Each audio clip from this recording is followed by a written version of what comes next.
સ્વામી કોણ અપમાન કર્યા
આર્ય રાણી મન મેળલા રે બોલે એ યા છે રાજની એરયત રાજવી મેળા રે બોલે એ રાજા યજમલ વાજીયો અવતાર યામણી આર્ય રાણી મન મેળલા રે બોલે એ સ્વામી આપણો બાજે આનો અવતાર રાજની એરયત રાજની આજ મેળા રે બોલે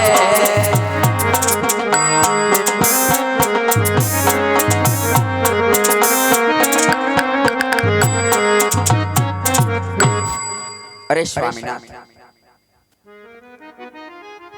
આજ કઈ રીતે વાંજ્યા કહેવાય આજ હું કહું ને આપે સાંભળો મારા નાથ હા રાણી અરે ઓ સ્વામીનાથ રાણી રે કહું ને રાય મારા સાંભળો ઓ સ્વામીનાથ રાણી કહું ને રાય મારા સાંભળો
કહું ને રાય મારા સાંભળો ઓ રાજન રાણી કહું ને રાજન સાંભળો ઓ સ્વામિનાથ રાણી કહું ને રાજન સાંભળો. અરે સ્વામિનાથ, આ ચંદ્રમાના તેજને પણ ઝાંખી પાડે એવી માં જગદંબા જેવી આપણે ત્રણ દીકરી હોવા છતાં વાંજિયા કેમ કહેવાય મારા નાથ? અરે રાણી, દીકરી તો પારકા ઘરની આસ કહેવાય. હા સ્વામિનાથ. આજે પરણાવો તો કાલે પોતપોતાના સાસરે ચાલી જાય. હા મારા નાથ. આજે જો કદાચ લૂલો લંગડો કોઈ બાડો બુબડો એક પણ પુત્ર હોય ને રાણી, તો મારા ગયા પછી આ રાજ સંભાળે, નતર આ રાજને એક દિવસ મણમણના તાળા મારવા પડે રાણી. કારણ કે આજ સુધી જે રૈયત મને ઝૂકી ઝૂકીને નમન કરી રહી હતી, આજે એ જ રૈયત મારા મુખ જોવા રાજી નથી રાણી. આવા મેણા મારાથી સહન નથી થતા, માટે કાશી વિશ્વનાથના શરણે જવાની રજા આપો રાણી. અરે સ્વામિનાથ, તમારી કેવી વાત સત્ય છે મારા નાથ. અને આ ભોળે પ્રજાનું કેવું પણ હકીકત છે કે બાડો બોબડો લોલો કે લંગડો એક દીકરો હોય સ્વામિનાથ તો તમારા ગયા પછી આ રાજ ચલાવે, નહીતર તો એક દિવસ આ રાજ ગાદીને મણમણના તાળા દેવામાં આવે નાથ, મણમણ જેવડા તાળા દેવામાં આવે સ્વામિનાથ. અને રહી વાત વનમાં જવાની, તો વન જવું હોય તો મારી કોઈ ના નથી, પણ અત્યારે આપણી ત્રણ દીકરી, એમાં બેને લાસા લક્ષ્મીને દીકરી સગુણા, એમાં આપણે દીકરી સગુણા અત્યારે 18 વર્ષના ઉંમરલાયક થઈ ગયા છે. તો એના માટે સારું રાજ ગોતો, રજવાડું ગોતે, પગે પ્રેતને પેટે ચોડાવે, આપણી દીકરી સગુણાને સાસરે સીધાવી આપ ખુશીથી વન જાજો મારા નાથ.